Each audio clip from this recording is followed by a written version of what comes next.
Okay, see ya. Yes.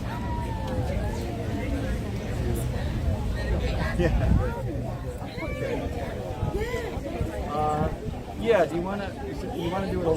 I just don't want to interfere. I just don't want to interfere with what's happening. Turn around, go the other way. It's shady right here under this tree. This is somewhere yesterday or the day before, and we were in the absolute. Just squeeze in here. I'm sorry. No noise. And I'm sitting there saying, Hello. Oh, that was that was in Westerly, yeah, at the Purple Heart Trail, okay, yes. which was a great event. But anyway, what's up? All right. Governor, apparently we needed some instruction in what doulas do. I heard one of the speakers. Well, I wanted to get the details for sure, but I had a pretty good idea, but I think it's really important to really know what you're supporting. And after I heard the details, it was very easy to support the senator and her efforts. And we rolled in some financing and some into the budget, so that was good to help. It's going to help. It's going to help tremendously. The safer, the healthier the kids are, the better they're going to do in school, the safer, the healthier our parents are in terms of the mom in particular's health. But it also, Susan and I raised 2 kids. We knew the pressures that we had when we were raising them. We were very, very young, and we had, I guess, our own doulas with our parents, as Senator Casado said, for that help and that assistance. So that's really important to strengthen. You no doubt are aware of this latest incident of gun violence in Providence, shooting at a Providence police officer. What do you think? Yeah, so I continue to say that it's real. It's a real issue. It's one we need to address, and hopefully, we're going to get some progress being made. The city council really showed some leadership last night, and I would hope that they're going to continue to follow up until we are able to calm things down in Providence, because Providence does impact the state, and that's one of the reasons that we've offered help with our state police.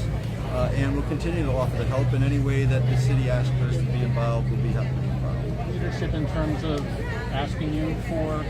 Well, asking in particular, because you need to have a partnership with your local police and your state police. As a former mayor, I knew that to be true, and there were times when we needed the state police help to do investigative work, and we pulled them in.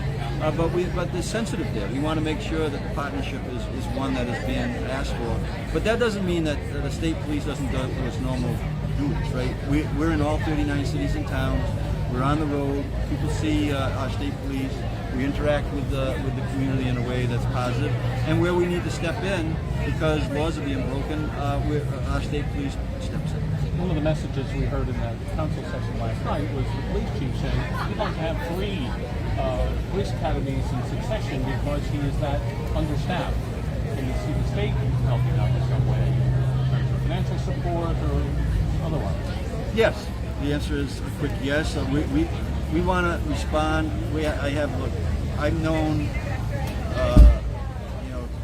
Colonel Clemens, Chief Clemens in Providence for years, and I've worked with him as a mayor. And so anything that we can do to help, we will. And we're very fortunate in our office to have Tony Silva, who was a former chief of police, and also was in charge of the police academies for several years in the state. So we know the territory strongly through our chiefs, and we're going to support our police in any way that we can. Governor, I just have one question. So we have doctors, we have midwives, we have nurses, right, for mothers. Why do you think it was important right now in 2021 for this doula bill to be passed? Well, it probably should have been passed long ago, right?